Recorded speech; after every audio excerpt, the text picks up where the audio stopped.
यो विषयमा मैले यसलाई अलिकति भनाइमा मेरो पनि थोरै सहमत चाहिँ राख्दै, जस्तो कि हाम्रो रामानुज सम्प्रदायबाट सञ्चालित हाम्रो वैष्णवीय परम्परा अनुसारका कार्यक्रमहरू हुनु पर्यो। यो मन्दिरबाट हुने जति पनि कार्यक्रमहरू छन् र हाम्रो यो हाम्रा पूर्वजहरू वैष्णवले नै वैष्णव समुदायले चलाएको मन्दिर भन्नु भने वैष्णव समुदायले चलाएको मन्दिर भन्दैमा अब सरलताको हिसाबले युगानुकूल हामी परिवर्तन हुँदै जान्छौँ भन्ने कुरामा आफ्नो स्वरूपानुलाई बचाएर आफ्नो कामप्रतिको प्रभाव अरू धर्मावलम्बीहरूलाई पर्ने गरी हाम्रो स्वरूप हनन हुन हुँदैन भन्ने एउटा मेरो मान्यता।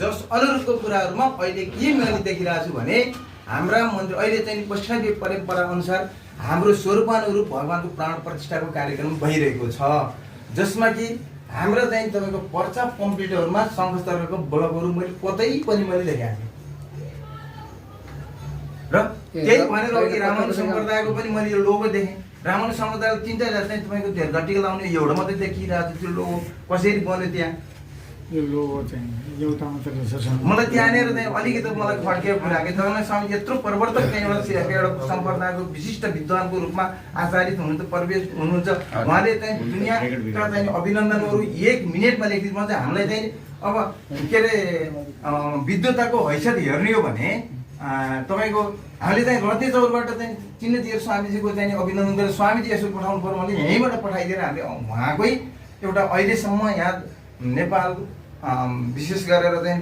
भारतबाट आउने आचार्यहरूको अभिनन्दन नै उहाँकै एउटा कृति कला र उहाँकै चाहिँ एउटा चाहिँ उसबाट हामीले अभिनन्दन पाउनु यो ठुलो गौरवको कुरा हो। तर मैले भन्न खोजेको के भने जस्तो कि हाम्रो वैष्णवीय परम्परामा अलिकति लुज भन्न आएको हो कि किन यस्तो हामी डराइयो भन्ने चाहिँ मेरो कुरा हो।